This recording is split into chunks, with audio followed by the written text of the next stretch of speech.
ಬಂಧುಗಳೇ ನಮಸ್ಕಾರ, ಹೇಗಿದ್ರೆ ನೀವೆಲ್ಲರೂ. ನಾನು ಸುಬ್ರಹ್ಮಣ್ಯ ಎಸ್ ಹಂಡಿಗೆ. ಬಂಧುಗಳೇ, ಒಂದು ಕಡೆಯಿಂದ ಇಸ್ರೇಲ್ ಮತ್ತು ಅಮೆರಿಕ, ಮತ್ತೊಂದು ಕಡೆಯಿಂದ ಇರಾನ್, ಇವರ ನಡುವಿನ ಸಂಘರ್ಷ ಇದೀಗ 13ನೇ ದಿನಕ್ಕೆ ಕಾಲಿಟ್ಟಿದೆ. ಜೊತೆಗೆ ಈ ಯುದ್ಧ ಕೇವಲ ಅವರಿಗೆ ಮಾತ್ರ ಸೀಮಿತ ಆಗಿಲ್ಲ, ಜಾಗತಿಕ ಮಟ್ಟದಲ್ಲಿ ಪರಿಣಾಮ ಬೀರ್ತಾ ಇದೆ. ನಿಮ್ಮೆಲ್ಲರಿಗೂ ಕೂಡ ಗೊತ್ತಿರುವ ಹಾಗೆ ಈ ಆಯಿಲ್ ವಿಚಾರಕ್ಕೆ ಸಂಬಂಧಪಟ್ಟ ಹಾಗೆ ಇಡೀ ಜಗತ್ತೇ ಇದೀಗ ಶೇಕ್ ಆಗುವಂತ ಪರಿಸ್ಥಿತಿ ಎದುರಾಗಿದೆ. ನಮ್ಮ ದೇಶದ ವಿಚಾರಕ್ಕೆ ಬಂದ್ರೆ LPG ಗ್ಯಾಸ್ನ ಸಮಸ್ಯೆ ನಿಮ್ಮೆಲ್ಲರಿಗೂ ಕೂಡ ಗೊತ್ತಾ ಇದೆ. ಹಿಂದೆ ಸಾಕಷ್ಟು ವಿಡಿಯೋಗಳನ್ನ ನಿಮ್ಮ ಮುಂದೆ ಇಟ್ಟಿದ್ದೇನೆ. ಹೀಗಾಗಿ ಯುದ್ಧ ಹೀಗೆ ಮುಂದುವರಿತಾ ಹೋದರೆ ಜಾಗತಿಕ ಮಟ್ಟದಲ್ಲಿ ಇನ್ನಷ್ಟು ಸಮಸ್ಯೆ ಆಗೋದ್ರಲ್ಲಿ ಯಾವುದೇ ಅನುಮಾನವೂ ಕೂಡ ಇಲ್ಲ. ಈಗ ಒಂದಷ್ಟು ಬೆಳವಣಿಗೆ ಆಗಿದೆ ಯುದ್ಧ ಭೂಮಿಯಲ್ಲಿ. ಆ ಬೆಳವಣಿಗೆಯನ್ನ ಒಂದೊಂದಾಗಿ ಗಮನಿಸ್ತಾ ಹೋಗೋಣ.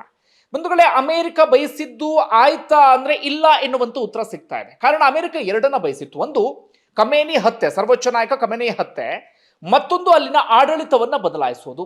ಆದ್ರೆ ಒಂದು ರೀತಿಯಲ್ಲಿ ಇದು ಅಮೆರಿಕಾಗೆ ಹಿನ್ನಡೆ ಅಥವಾ ಮುಖಭಂಗ, ಯಾವ ರೀತಿ ಬೇಕಾದ್ರೂ ನಾವು ವ್ಯಾಖ್ಯಾನ ಅಥವಾ ವಿಶ್ಲೇಷಣೆ ಮಾಡಬಹುದು. ಯಾಕಂದ್ರೆ ಈಗ ಅಮೆರಿಕದ ಗುರಿಯೇ ಸ್ಪಷ್ಟವಾಗಿ ಅರ್ಥ ಆಗ್ತಿಲ್ಲ.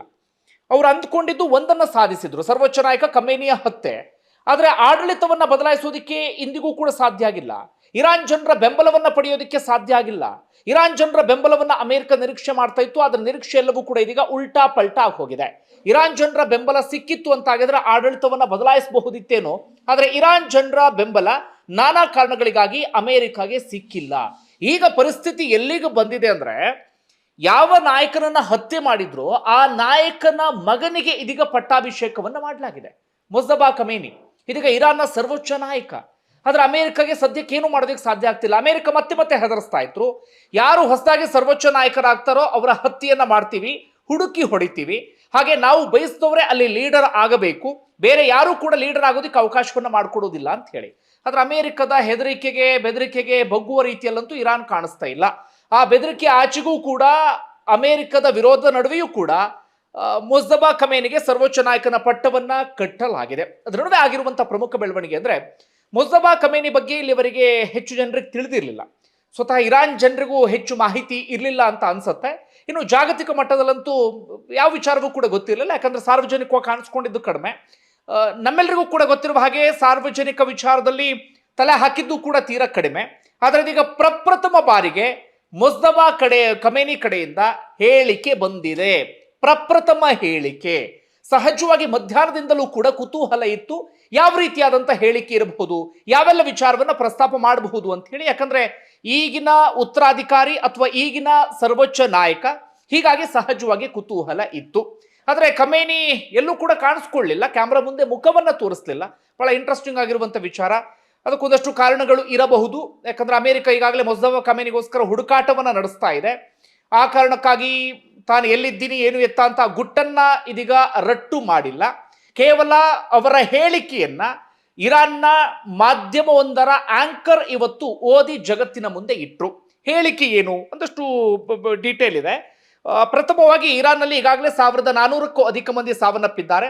ಜೊತೆಗೆ ಮಿನಾಬ್ ಎನ್ನುವಂಥ ಶಾಲೆಯಲ್ಲಿಯೇ 175 ವಿದ್ಯಾರ್ಥಿನಿಯರು ಸಾವನ್ನಪ್ಪಿದ್ದಾರೆ. ಅದು ಅಮೆರಿಕ ಮಾಡಿದ್ದು ಅನ್ನೋದು ಕೂಡ ಈಗಾಗಲೇ ಕನ್ಫರ್ಮ್ ಆಗಿದೆ. ಹೀಗಾಗಿ ಯಾರ್ಯಾರು ನಮ್ಮ ದೇಶದಲ್ಲಿ ಹುತಾತ್ಮರಾಗಿದ್ದಾರೋ ಅವರ ಸಾವಿಗೆ ನಾವು ರಿವೆಂಜ್ ಅನ್ನ ತೀರಿಸಿಕೊಳ್ತೇವೆ, ಅಥವಾ ನಾವು ಒಂದು ಹಂತಕ್ಕೆ ಹೋಗಿ ತಲುಪ್ತೇವೆ ಆ ವಿಚಾರದಲ್ಲಿ ಎನ್ನುವಂತ ಒಂದು ಮಾತು. ಮತ್ತೊಂದು, ಸಹಜವಾಗಿ ಎಲ್ಲರಲ್ಲೂ ಇದ್ದಂತ ಕುತೂಹಲ ಅಥವಾ ಚರ್ಚೆ ಏನಪ್ಪ ಅಂದ್ರೆ, ಗಲ್ಫ್ ಕಂಟ್ರೀಸ್ಗಳ ಮೇಲಿನ ದಾಳಿಗೆ ಸಂಬಂಧಪಟ್ಟಾಗ ಅದಕ್ಕೆ ಸಂಬಂಧಪಟ್ಟಾಗಿ ಕೂಡ ಮುಸ್ತಫಾ ಕಡೆಯಿಂದ ಪ್ರತಿಕ್ರಿಯೆ ಅಥವಾ ಒಂದು ರೀತಿಯಲ್ಲಿ ಕ್ಲಾರಿಟಿ ಬಂತು. ಏನು ಅಂದ್ರೆ, ಯಾವ ಕಾರಣಕ್ಕಾಗಿ ದಾಳಿ ಮಾಡ್ತಿದೀವಿ ಅಂತ. ನಮ್ಮ ನೇಬರ್ಹುಡ್ಸ್ ಅನ್ನ, ಅಂದ್ರೆ ನಮ್ಮ ಅಕ್ಕಪಕ್ಕ ಇರುವಂತವ್ರು ನಾವು ಪ್ರೀತಿಸ್ತೇವೆ, ಆದ್ರೆ ಅಮೆರಿಕಾಗೆ ಸೇನಾ ನೆಲೆಯನ್ನ ಕೊಟ್ಟಿದ್ದಾರೆ. ಹೀಗಾಗಿ ಅಮೆರಿಕವನ್ನ ಬಗ್ಗಿಸೋದಿಕ್ಕೆ ನಾವು ಅವರ ಮೇಲೆ ದಾಳಿ ಮಾಡೋದು ಅನಿವಾರ್ಯ ಆಯ್ತು. ಆ ದಾಳಿ ಮುಂದುವರಿಯುತ್ತೆ. ಅಮೆರಿಕ ಸೇನೆ ಅಲ್ಲಿಂದ ಹೋಗುವವರೆಗೂ ಕೂಡ, ಅಥವಾ ಅಮೆರಿಕ ಸೇನಾ ನೆಲೆಯನ್ನ ಅಲ್ಲಿಂದ ತೆರವುಗೊಳಿಸುವವರೆಗೂ ಕೂಡ, ಅಥವಾ ಅಮೆರಿಕದ ಸೇನಾ ನೆಲೆಯನ್ನ ಒದಗಿಸೋಕೆ ಅವಕಾಶವನ್ನ ಬಿಡುವವರೆಗೂ ಕೂಡ ನಾವು ನಮ್ಮ ದಾಳಿಯನ್ನ ಮುಂದುವರಿಸ್ತೇವೆ ಅಂತ ಹೇಳಿ ಮುಸ್ತಫಾ ಕಡೆಯಿಂದ ಇದೀಗ ಎಚ್ಚರಿಕೆಯೂ ಕೂಡ ಬಂದಿದೆ. ಅದೇ ರೀತಿಯಾಗಿ ಬಹಳ ಕುತೂಹಲ ಇರೋದು ಸ್ಟ್ರೇಟ್ ಆಫ್ ಹರ್ಮುಜ್, ಅಂದ್ರೆ ಹರ್ಮುಜ್ ಜಲಸಂಧಿಗೆ ಸಂಬಂಧಪಟ್ಟ ಹಾಗೆ ನಮ್ಮ ದೇಶಕ್ಕೆ ಸೇರಿ ಇಡೀ ಜಗತ್ತಿಗೆ ಸಮಸ್ಯೆ ಆಗ್ತಿದೆ. ಬರೀ 33 ಕಿಲೋಮೀಟರ್ ಡಿಸ್ಟೆನ್ಸ್. ಹಿಂದಿನ ಸಾಕಷ್ಟು ವಿಡಿಯೋಗಳು ನಿಮಗೆ ಎಕ್ಸ್ಪ್ಲೇನ್ ಮಾಡಿದ್ದೇನೆ. ಅದನ್ನ ಇಟ್ಕೊಂಡು ಇವತ್ತು ಇರಾನ್ ಇಡೀ ಜಗತ್ತನ್ನೇ ಒಂದು ರೀತಿಯಲ್ಲಿ ತಲ್ಲಣಗೊಳಿಸ್ತಾ ಇದೆ. ನಾನಾ ರೀತಿಯಂತ ಸಮಸ್ಯೆಗೂ ಕೂಡ ಕಾರಣ ಆಗ್ತಾ ಇದೆ. ಇದೀಗ ಆ ಜಲಸಂಧಿ ಮುಚ್ಚುವಿಕೆ ಮುಂದುವರಿಯುತ್ತೆ ಅಮೆರಿಕವನ್ನ ಬಗ್ಗಿಸುವಂತ ಉದ್ದೇಶದಿಂದ ಎನ್ನುವಂತ ರೀತಿಯಲ್ಲೂ ಕೂಡ ಇದೀಗ ಮುಸ್ತಫಾ ಕಡೆಯಿಂದ ಹೇಳಿಕೆ ಬಂದಿದೆ. ಇದು ಪ್ರಪ್ರಥಮ ಹೇಳಿಕೆ. ಸಹಜವಾಗಿ ಕುತೂಹಲ ಇತ್ತು, ಇಷ್ಟಿದೆ. ಅಂದ್ರೆ ಈ ಪಾಯಿಂಟ್ಸ್ಗಳದ್ದು ಇಷ್ಟೇನಪ್ಪ ಅಂದ್ರೆ, ಅದೇ ರಿವೆಂಜ್ ಮುಂದುವರಿಯುತ್ತೆ, ನಾವು ಶರಣಾಗೋದಿಲ್ಲ, ನಾವು ಬಗ್ಗೋದಿಲ್ಲ, ಅಮೆರಿಕ ಮೇಲೆ ನಾವು ದ್ವೇಷವನ್ನು ತೀರಿಸ್ಕೊಳ್ತೇವೆ ಎನ್ನುವ ರೀತಿಯಾದಂಥ ಹೇಳಿಕೆ ಬಂದಿದೆ. ಓಕೆ, ಇದನ್ನು ಇಲ್ಲಿಗೆ ಬಿಡ್ತೇನೆ.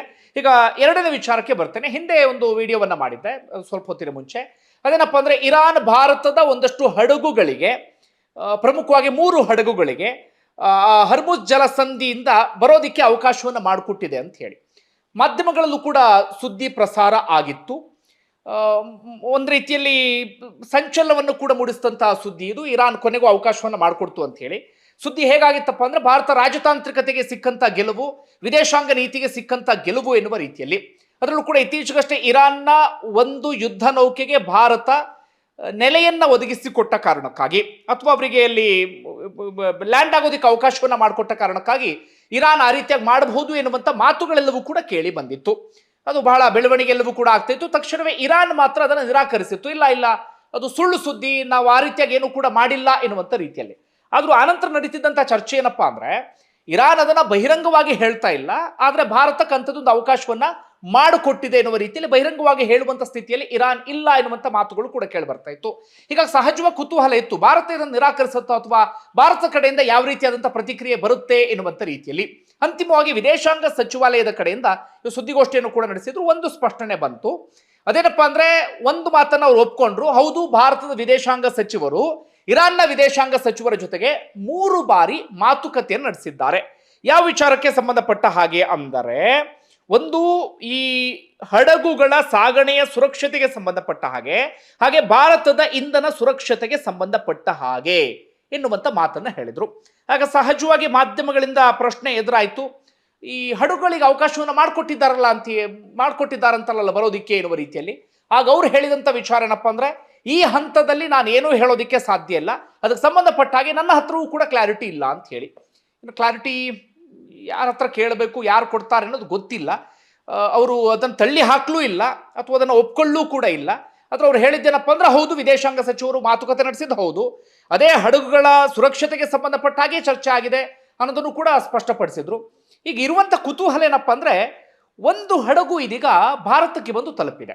ಹಿಂದಿನ ವಿಡಿಯೋದಲ್ಲಿ ನಿಮ್ಗೆ ಕಂಪ್ಲೀಟ್ ಆಗಿ ಎಕ್ಸ್ಪ್ಲೇನ್ ಮಾಡಿದ್ದೆ. ಅದು ಬಹಳ ಇಂಟ್ರೆಸ್ಟಿಂಗ್ ಆಗಿರುವಂಥ ಬೆಳವಣಿಗೆ. ಅದು ಇಲ್ಲಿ ಗಮನಿಸ್ತಾ ಇದ್ದೀರಿ, ಇದೇ ಹಡಗು. ಇದು ತೈಲವನ್ನು ಹೊತ್ತುಕೊಂಡು ಬಂದಿರುವಂತಹ ಹಡಗು ಭಾರತವನ್ನ ಬಂದು ತಲುಪಿದೆ. ಹಡಗಿನ ಹೆಸರು ಶೆನ್ಲಾಂಗ್ ಅಂತೇಳಿ ಇದರ ಹೆಸರು. ಲೈಬೀರಿಯನ್ ಫ್ಲಾಗ್ ಇರುವಂತಹ ಹಡಗಿದು. ಇವತ್ತು ಸಂಜೆಯ ಸುಮಾರಿಗೆ ಮುಂಬೈನ ಬಂದರಿಗೆ ಬಂದು ಇದು ತಲುಪಿದೆ, ಸುರಕ್ಷಿತವಾಗಿ ತಲುಪಿದೆ. ಹೆಚ್ಚು ಕಡಿಮೆ 28-29 ಜನ ಇದ್ರು, ಅವರೆಲ್ಲರೂ ಕೂಡ ಸೇಫ್ ಆಗಿದ್ದಾರೆ. 1,35,335 ಮೆಟ್ರಿಕ್ ಟನ್ ಕಚ್ಚಾ ತೈಲ ಇತ್ತು, ಅದು ಕೂಡ ಸೇಫ್ ಆಗಿ ಇದೀಗ ಭಾರತಕ್ಕೆ ಬಂದು ತಲುಪಿದೆ. ಈಗಿರುವಂತ ಕುತೂಹಲ ಅಂದ್ರೆ, ಇರಾನ್ ಹಾಗಾದ್ರೆ ಅವಕಾಶವನ್ನ ಮಾಡಿಕೊಟ್ಟಿಲ್ಲ ಅಂದ್ರೆ ಈ ಶೆನ್ಲಾಗ್ ಹಾಗಾದ್ರೆ ಬಂದಿದ್ದಾದ್ರೂ ಹೇಗೆ, ಇರಾನ್ ಪಡೆಗೆ ಕಣ್ತಪ್ಪಿಸಿ ಬಂತ ಅಂತ ಹೇಳಿ ಈಗ ನಡೀತಿರುವಂತ ಒಂದು ಚರ್ಚೆ ಅಂದ್ರೆ, ಅಥವಾ ಮಾಧ್ಯಮಗಳಲ್ಲೂ ಕೂಡ ಪ್ರಸಾರ ಆಗ್ತಿರುವಂತ ಸುದ್ದಿ ಏನಪ್ಪಾ ಅಂದ್ರೆ, ಮಾರ್ಚ್ 1ನೇ ತಾರೀಕು ಇದು ಸೌದಿ ಅರೇಬಿಯಾದಿಂದ ತೈಲವನ್ನ ಹೊತ್ತು ಹೊರಟಿತ್ತು. 8ನೇ ತಾರೀಕು ಅದು ಹರ್ಮುಜ್ ಜಲಸಂಧಿಗೆ ಬಂದು ತಲುಪುತ್ತೆ. ಅಲ್ಲಿ ಒಂದಷ್ಟು ಸಮಸ್ಯೆ ಇದ್ದಂತ ಕಾರಣಕ್ಕಾಗಿ ಹೊರಡೋದಿಲ್ಲ. 8ನೇ ತಾರೀಕು ಅಂತಿಮವಾಗಿ ಹರ್ಮುಜ್ ಜಲಸಂಧಿಯಿಂದ ಹೊರಡುವಂತ ಪ್ರಯತ್ನವನ್ನ ಮಾಡುತ್ತೆ. ಆ ಸಂದರ್ಭದಲ್ಲಿ ಕ್ಯಾಪ್ಟನ್ ತನ್ನ ಬುದ್ಧಿವಂತಿಕೆಯನ್ನು ಬಳಸ್ತಾರೆ. ಆ ಟ್ರ್ಯಾಕಿಂಗ್ ಸಿಸ್ಟಮ್ ಏನಿರುತ್ತೆ ಅದನ್ನು ಅವರು ಆಫ್ ಮಾಡಿಕೊಳ್ತಾರೆ, ಯಾರು ಕೂಡ ನಮ್ಮನ್ನ ಟ್ರ್ಯಾಕ್ ಮಾಡಬಾರ್ದು ಎನ್ನುವ ಕಾರಣಕ್ಕಾಗಿ.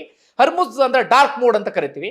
ಹರ್ಮುಜ್ ಜಲಸಂಧಿಯನ್ನ ದಾಟ್ತಾ ಇದ್ದ ಹಾಗೆ ಟ್ರ್ಯಾಕಿಂಗ್ ಅನ್ನ ಆನ್ ಮಾಡ್ಕೊಳ್ತಾರೆ. ಅದಾದ ಬಳಿಕ ಸೀದಾ ಬಂದು ಮುಂಬೈಗೆ ಬರ್ತಾರೆ. ಅದಾದ ಬಳಿಕ ಬಂದರಿನ ಸಮೀಪಕ್ಕೆ ಬಂದ್ರು. ಇದು ಕ್ಯಾಪ್ಟನ್ ಬುದ್ಧಿವಂತಿಕೆ ಎನ್ನುವಂತ ಮಾತುಗಳು ಕೇಳಿ ಬರ್ತಾ ಇದೆ. ಅಂದ್ರೆ 8ನೇ ತಾರೀಕಿನ ನಂತರ ಆಗಿರುವಂತ ಬೆಳವಣಿಗೆ ಇದೆ ಎನ್ನುವ ರೀತಿಯಲ್ಲಿ. ಅಂದ್ರೆ ಅದಕ್ಕೂ ಮುಂಚೆನೆ ವಿದೇಶಾಂಗ ಸಚಿವರು ಇರಾನ್ ಜೊತೆಗೆ ಮಾತುಕತೆ ನಡೆಸಿದ್ರು. ಹಿಂದೆಯೂ 1-2 ಬಾರಿ ಮಾತುಕತೆ ಆಗಿತ್ತು. ಅಂತಿಮವಾಗಿ ಇತ್ತೀಚೆಗೆ 1 ಬಾರಿ ಮಾತುಕತೆ ಆಯಿತು. ಹೀಗಾಗಿ ಆ ಮಾತುಕತೆಯ ಫಲಪ್ರದವಾಗಿ ಆ ಶೆನ್ಲಾಗ್ ಹಡಗು ಭಾರತಕ್ಕೆ ಬರೋದಕ್ಕೆ ಅವಕಾಶವನ್ನ ಮಾಡಿಕೊಟ್ರ, ಅಥವಾ ಇದು ಕ್ಯಾಪ್ಟನ್ ಬುದ್ಧಿವಂತಿಕೆಯ, ಅದಕ್ಕೆ ಸಂಬಂಧಪಟ್ಟಾಗಿ ಹಂತಕ್ಕೂ ಕ್ಲಾರಿಟಿ ಸಿಗ್ತಾ ಇಲ್ಲ. ಅಂದ್ರೆ ಕ್ಯಾಪ್ಟನ್ ಬುದ್ಧಿವಂತಿಕೆ ಅಂತಾಗಿದ್ರೆ, ಅಥವಾ ಅಲ್ಲಿ ಇರಾನ್ನ ಪಡೆಗೆ ಚಳ್ಳೆ ಅಂತ ತಿನ್ಸ್ ಬಂದ್ರು ಅಂದ್ರೆ ದೊಡ್ಡ ವಿಚಾರವೇ. ಯಾಕಂದ್ರೆ ಇರಾನ್ ನಿಮ್ಮೆಲ್ಲರಿಗೂ ಕೂಡ ಗೊತ್ತಿರುವ ಹಾಗೆ ಅಲ್ಲಿ ನೆಲಬಾಂಬನ್ನು ಹುದುಗಿಸಿಡುವಂತ ಕೆಲಸವನ್ನ ಮಾಡ್ತಾ ಇದೆ. ಜೊತೆಗೆ ಅಮೆರಿಕ ಕಂಪನಿಗೆ ಸೇರಿದಂತ ಒಂದು ಹಡಗು ಬರುವಂತ ಸಂದರ್ಭದಲ್ಲಿ ಅದನ್ನು ಕೂಡ ಉಡಾಯಿಸುವಂತ ಕೆಲಸವನ್ನ ಮಾಡಿದೆ. ಹಾಗೆ ಬೇರೆ ಬೇರೆ ಒಂದಷ್ಟು ತೈಲ ಟ್ಯಾಂಕರ್ಗಳ ಮೇಲೂ ಕೂಡ ಇರಾನ್ ಅಟ್ಯಾಕ್ ಅನ್ನ ಮಾಡ್ತಾ ಇದೆ. 1 ಲೀಟರ್ಲಿಂದ ಪಾಸ್ ಆಗೋದಕ್ಕೆ ನಾವು ಅವಕಾಶವನ್ನ ಮಾಡ್ಕೊಡೋದಿಲ್ಲ ಎನ್ನುವಂತ ಮಾತನ್ನು ಹೇಳ್ತಿದ್ದಾರೆ. ಅದರ ನಡುವೆಯೂ ಈ ಹಡಗು ಏನಾದ್ರೂ ಬಂತು ಅಂತ ಆದ್ರೆ ಅದು ಬಹಳ ದೊಡ್ಡ ವಿಚಾರವೇ. ಹೀಗಾಗಿ ಅದಕ್ಕೆ ಸಂಬಂಧಪಟ್ಟಾಗ ಸ್ಪಷ್ಟನೆ ಇಲ್ಲ. ಅಂದ್ರೆ ಇರಾನ್ ಅವಕಾಶವನ್ನ ಮಾಡಿಕೊಟ್ಟಿದ್ದು ಹೌದಾ, ಅಥವಾ ನಮ್ಮ ಕ್ಯಾಪ್ಟನ್ ಬುದ್ಧಿವಂತಿಕೆಯಿಂದ ಬಂತ ಅಂತ ಹೇಳಿ. ಹೆಚ್ಚು ಕಡಿಮೆ ನಾಳೆ ಬೆಳಿಗ್ಗೆಯ ಸುಮಾರಿಗೆ ನನ್ನ ಪ್ರಕಾರ ಇದಕ್ಕೆ ಕ್ಲಾರಿಟಿ ಸಿಗುವಂತ ಸಾಧ್ಯತೆ ಇದೆ. ಅಲ್ಲಿವರೆಗೂ ಕೂಡ ಕಾದು ನೋಡಬೇಕಾಗಿದೆ. ಒಟ್ಟಾರೆಯಾಗಿ ಇರಾನ್ ಭಾರತದ ಹಡಗುಗಳ ಪ್ರವೇಶಕ್ಕೆ ಮಾತ್ರ ಅವಕಾಶವನ್ನ ಮಾಡಿಕೊಡ್ತು ಎನ್ನುವಂತ ವಿಚಾರದಲ್ಲಿ ಗೊಂದಲ ಮುಂದುವರೆದಿದೆ. ಇದು ಫೇಕ್ ನ್ಯೂಸ್ ಅಂತೂ ಅಲ್ಲ, ಗೊಂದಲ ಆಗಿದೆ. ಇದರಲ್ಲಿ ಏನೋ ಒಂದಷ್ಟು ಕ್ಲಾರಿಟಿ ಸಿಗುವಂತ ಅವಶ್ಯಕತೆಗಳೆಲ್ಲವೂ ಕೂಡ ಇದೆ. ನೋಡೋಣ, ನಾಳೆ ಇದಕ್ಕೆ ಸಂಬಂಧಪಟ್ಟ ಹಾಗೆ ಒಂದಷ್ಟು ಬೆಳವಣಿಗೆ ಆಗಬಹುದು. ಅದಾದ ಬಳಿಕ ಒಂದಷ್ಟು ವಿಚಾರವನ್ನ ನಿಮ್ಮ ಮುಂದೆ ಇಡ್ತೇನೆ. ಅದರ ಒಂದು ವಿಚಾರ ಅಂದ್ರೆ, ಇದೊಂದು ತೈಲ ಹಡಗು ಬಂತಲ್ಲ, ಇದು ಭಾರತಕ್ಕೆ ಬಹಳ ಪ್ಲಸ್ ಆಗುತ್ತೆ. ಅಂದ್ರೆ ಇಡೀ ದೇಶಕ್ಕೇನೋ ಪೂರೈಕೆ ಆಗ್ಬಿಡುತ್ತೆ ಅಂತಲ್ಲ, ಒಂದು ಸಣ್ಣ ಮಟ್ಟಿಗೆ ರಿಲೀಫ್ ಸಿಗುತ್ತೆ. ಯಾಕಂದ್ರೆ LPG, ಇದು ಪೆಟ್ರೋಲ್ ಡೀಸೆಲ್ ಹಾಗಾಗುತ್ತೆ ಅನ್ನೋ ಚರ್ಚೆಗಳು ನಡೀತಿದ್ರೆ, ಒಂದು ಉದಾಹರಣೆ ಕೊಡೋದಾದ್ರೆ ನಿಮಗೆ, ಬೆಂಗಳೂರಿನಂತ ನಗರಕ್ಕೆ ಹೆಚ್ಚು ಕಡಿಮೆ ಒಂದು 12 ದಿನಕ್ಕೆ ಸಾಕಾಗುವಷ್ಟು ತೈಲ ಇದರಲ್ಲಿ ಇರುತ್ತಂತೆ. ಕಾಣಕ್ಕೆ ಸಣ್ಣ ಕಾಣುತ್ತೆ, ಅಷ್ಟು ತೈಲ ಇರುತ್ತಂತೆ. ಇನ್ನು ಇದಾಗ ಕೊಡೋದಾದ್ರೆ ನಿಮಗೆ 31 ಲಕ್ಷ ಕಾರುಗಳಿಗೆ ಫುಲ್ ಟ್ಯಾಂಕ್ ಮಾಡ್ಬೋದಂತೆ. 50 ಲೀಟರ್ ಟ್ಯಾಂಕ್ ಅಂತ ಇಟ್ಕೊಳ್ಳಿ, ಫುಲ್ ಟ್ಯಾಂಕ್ ಮಾಡುವಂತ ಕೆಪಾಸಿಟಿ ಈ ತೈಲದಲ್ಲಿ ಇರುತ್ತಂತೆ. ಹೀಗಾಗಿ ಅದು ಒಂದು ರೀತಿಯಲ್ಲಿ ಭಾರತಕ್ಕೆ ರಿಲೀಫ್ ಅಂದ್ರೂ ಕೂಡ ತಪ್ಪಾಗ್ಲಿಕ್ಕಿಲ್ಲ. ಹಾಗೆ ಇನ್ನೊಂದು ವಿಚಾರ ಏನಪ್ಪಾ ಅಂದ್ರೆ, ಇವತ್ತು ಲೋಕಸಭೆಯಲ್ಲೂ ಕೂಡ ಈ ಎಲ್ಲ ವಿಚಾರಗಳು ಕೂಡ ಪ್ರಸ್ತಾಪ ಆಯಿತು. ರಾಹುಲ್ ಗಾಂಧಿ ಪ್ರಸ್ತಾಪವನ್ನು ಮಾಡಿದ್ರು. ಆರಂಭದಲ್ಲಿ ಅವರು ಹೇಳಿದ್ದು, ಈ ಎಲ್ಲ ಸಮಸ್ಯೆ ಇದೆಯಲ್ಲ, ಇದು ಆರಂಭ ಅಷ್ಟೇ, ಮುಂದೆ ಮುಂದೆ ಹೋಗ್ತಾ ಈ ಸಮಸ್ಯೆ ದೊಡ್ಡದಾಗಬಿಡುತ್ತೆ, ಈ ತೈಲ ಭದ್ರತೆ ಅನ್ನೋದು ಒಂದು ದೇಶಕ್ಕೆ ಬಹಳ ಮುಖ್ಯ ಆಗುತ್ತೆ ಅನ್ನುವಂಥ ವಿಚಾರವನ್ನು ಪ್ರಸ್ತಾಪ ಮಾಡಿದ್ರು. ಪೆಟ್ರೋಲಿಯಂ ಸಚಿವ ಹರ್ದೀಪ್ ಸಿಂಗ್ ಪುರಿ ಅದಕ್ಕೆ ಉತ್ತರ ಕೊಡಬೇಕಾಯಿತು. ನೋಡ್ತಾ ನೋಡ್ತಾ ಚರ್ಚೆ ಬೇರೆ ಕಡೆಗೆ ಹೋಗ್ಬಿಡ್ತು. ಎಪ್ಸ್ಟೀನ್ ಫೈಲ್ ವಿಚಾರವನ್ನ ದಿಢೀರ್ ಅಂತ ಹೇಳಿ ಪ್ರಸ್ತಾಪ ಮಾಡಿಬಿಟ್ರು. ಆಗ ಅದಕ್ಕೆ ಸ್ಪೀಕರ್ ಅವಕಾಶವನ್ನು ಮಾಡಿಕೊಡ್ಲಿಲ್ಲ. ಹೀಗಾಗಿ ಒಂದಷ್ಟು ಹೈ ಡ್ರಾಮಾ ಅಂತದೆಲ್ಲವೂ ಕೂಡ ಸೃಷ್ಟಿ ಆಯಿತು ಲೋಕಸಭೆಯಲ್ಲಿ. ಇದು ಅಂದ್ರೆ ಎಪ್ಸ್ಟೀನ್ ಫೈಲ್ ಬಗ್ಗೆ ಚರ್ಚೆ ಮಾಡಬಾರ್ದು ಅಂತ ನಾನು ಹೇಳ್ತಾ ಇಲ್ಲ, ಚರ್ಚೆ ಆಗಲೇಬೇಕಾಗಿರುವಂಥ ವಿಚಾರ. ಆದರೆ ಇದು ಸಂದರ್ಭ ಅಲ್ಲ ನನ್ನ ಪ್ರಕಾರ. ಯಾಕಂದ್ರೆ LPG ಸಂಬಂಧಪಟ್ಟಾಗ ಜನರಲ್ ಗೊಂದಲ ಇದೆ. ನೀವು ತಮಿಳುನಾಡಲ್ಲಿ ಒಂದು ವಿಡಿಯೋ ವೈರಲ್ ಆಗ್ತದೆ, ಗಮನಿಸಿರ್ಬೇಕು. ಪೆಟ್ರೋಲ್ ಖಾಲಿ ಆಗ್ಬಿಡುತ್ತೆ ಅಂತ ಹೇಳಿ ಅವರೊಂದು ದೊಡ್ಡ ನೀರಿನ ಇದು ಬರುತ್ತಲ್ಲ, ಅದನ್ನೇ ತಗೊಂಡು ಬಂದು ಅದರಲ್ಲಿ ಪೆಟ್ರೋಲ್ ತುಂಬಿಸ್ಕೊಂಡು ಹೋಗ್ತಾ ಇದ್ದಾರೆ. ಅಂದ್ರೆ ಅಷ್ಟರ ಮಟ್ಟಿಗೆ ಜನ ಗೊಂದಲಕ್ಕೊಳಗಾಗಿದ್ದಾರೆ. ಹೀಗಾಗಿ ಎಲ್ಲರೂ ಸೇರಿ ಅದಕ್ಕೆ ಸಂಬಂಧಪಟ್ಟ ಒಂದು ಕ್ಲಾರಿಟಿಯನ್ನು ಕೊಡಬೇಕಾಗಿದೆ. ಈಗ ಎಪ್ಸ್ಟೀನ್ ಫೈಲು ಅದು ಇದು ಅಂತ ಕಾಲೆಳೆಯೋದು ನನ್ನ ಪ್ರಕಾರ ಈ ಸಂದರ್ಭಕ್ಕೆ ಸರಿಯಲ್ಲ ಅಂತ ನಾನು ಅಂದ್ಕೊಳ್ತೀನಿ. ಆ ಕಾರಣಕ್ಕಾಗಿ ಸ್ಪೀಕರ್ ಕೂಡ ಅವಕಾಶವನ್ನು ಮಾಡಿಕೊಡ್ಲಿಲ್ಲ. ಅದಾದ ಬಳಿಕ ಹರ್ದೀಪ್ ಸಿಂಗ್ ಪುರಿ ಅದಕ್ಕೆ ಸಂಬಂಧಪಟ್ಟ ಹಾಗೆ ಕ್ಲಾರಿಟಿ ಎಲ್ಲವನ್ನು ಕೂಡ ಕೊಡ್ತಾ ಹೋದ್ರು. ಅಂದ್ರೆ ಈಗಿನ ಈ ಕ್ರೈಸಿಸ್ಗೆ ಸಂಬಂಧಪಟ್ಟ ಹಾಗೆ ಅವ್ರು ಹೇಳ್ತಾ ಇರೋದು, ನಾವು ಹರ್ಮುಜ್ ಜಲಸಂಧಿ ಮೇಲೆ ಬಹಳ ಡಿಪೆಂಡ್ ಆಗಿಲ್ಲ, ನಾವು ಇತ್ತೀಚೆಗೆ ಆಲ್ಟರ್ನೇಟಿವ್ ಮಾರ್ಗಗಳನ್ನು ಹುಡ್ಕೊಂಡಿದ್ದೇವೆ, ಹೀಗಾಗಿ ಸದ್ಯದಲ್ಲೇ ಎಲ್ಲದಕ್ಕೂ ಕೂಡ ಸಾಲ್ವ್ ಆಗುತ್ತೆ ಅಂತೇಳಿ. ಹಾಗೆ LPG ಗ್ಯಾಸ್ ಸಮಸ್ಯೆ ಅದು ಸಮಸ್ಯೆಯ ಅಲ್ಲ, ತಕ್ಷಣ ಎಲ್ಲವೂ ಕೂಡ ಪೂರೈಕೆ ಆಗುತ್ತೆ ಎನ್ನುವಂಥ ಭರವಸೆಯನ್ನು ಕೊಟ್ಟರು. ಅದು ಅವರು ಕೊಟ್ಟಂತ ಭರವಸೆ, ಅದನ್ನು ನಿಮ್ಮ ಮುಂದೆ ಇಡ್ತಾ ಇದ್ದೀನಿ. ನೋಡೋಣ, ಭರವಸೆ ಈಡೇರುತ್ತಾ ಏನ್ ಕತೆ ನಾಳೆ ನಡೆದಂಗೆ ಗೊತ್ತಾಗುತ್ತೆ. ಆ ಭರವಸೆ ಈಡೇರಿಲ್ಲ ಅಂತಾದ್ರೆ ಹೋಟೆಲ್ಗಳಿಗೆ 100ಕ್ಕೆ 100 ಸಮಸ್ಯೆ ಆಗೋದ್ರಲ್ಲಿ ಯಾವುದೇ ಅನುಮಾನವೂ ಕೂಡ ಇಲ್ಲ. ಇನ್ನು ಕೊನೆಯದಾಗಿ ಬರ್ತೀನಿ, ಇವತ್ತಿಷ್ಟೇ ಡೆವಲಪ್ಮೆಂಟ್ ಇರೋದು, ಜಾಸ್ತಿ ಏನಿಲ್ಲ. ದಾಳಿ ಪ್ರತಿದಾಳಿ ಅಂಥದ್ದೆಲ್ಲವೂ ಕೂಡ ಮುಂದುವರಿತಾನೆ ಇದೆ. ಟ್ರಂಪ್ ಹೇಳಿಕೆಗೆ ಸಂಬಂಧಪಟ್ಟ ಹಾಗೆ ದಿನಕ್ಕೊಂದು ರೀತಿಯಾದಂಥ ಹೇಳಿಕೆ. ಒಮ್ಮೆ ಹೇಳೋದು, ಇರಾನ್ನಲ್ಲಿ ನಾವು ಮಾಡೋದಕ್ಕೇನೂ ಇಲ್ಲ, ನಾವು ಅಂದ್ಕೊಂಡಿದ್ದನ್ನು ರೀಚ್ ಆಗಿಬಿಟ್ಟಿದ್ದೇವೆ, ಹೀಗಾಗಿ ಯುದ್ಧವನ್ನು ಆದಷ್ಟು ಬೇಗ ಮುಗಿಸ್ತೇವೆ ಅಂತ ಹೇಳಿ. ಅದಾದ ಬಳಿಕ ಮತ್ತೆ ಮರು ಹೇಳಿಕೆ ಸ್ವಲ್ಪ ಗಂಟೆಗಳಲ್ಲೇ, ಇಲ್ಲ ಇಲ್ಲ ನಾವು ಇನ್ನೂ ದಾಳಿ ಮಾಡೋದಕ್ಕಿದೆ, ಇನ್ನೂ ಮುಂದುವರಿಸ್ತೀವಿ ಎನ್ನುವ ರೀತಿ ಅಂತ ಹೇಳಿಕೆ. ಹೀಗಾಗಿ ಇದು ಎಲ್ಲಿಗೆ ಮುಗಿಯುತ್ತೋ ಗೊತ್ತಿಲ್ಲ. ಟ್ರಂಪ್ ನಾವು ಯುದ್ಧವನ್ನ ನಿಲ್ಲಿಸ್ತೀವಿ ಅಂತ ಹೇಳ್ತಾ ಇದ್ರೆ, ಆ ಕಡೆ ಇರಾನ್ ಹೇಳ್ತಾ ಇದೆ ಯುದ್ಧ ನಿಲ್ಲಿಸೋದು ನೀವಲ್ಲ, ನೀವು ಆರಂಭ ಮಾಡಿದ್ದು, ನಿಲ್ಲಿಸೋದು ನಾವು ಎನ್ನುವಂಥ ರೀತಿಯಲ್ಲಿ. ಒಟ್ಟಾರೆ ಬಂಧುಗಳೇ, ನಿಮ್ಗೆ ಏನಿಸ್ತದೆ ಕಮೆಂಟ್ ಬಾಕ್ಸಲ್ಲಿ ಮೆನ್ಷನ್ ಮಾಡಿ. ಧನ್ಯವಾದ ವಿಡಿಯೋ ನೋಡಿದ್ದಕ್ಕಾಗಿ.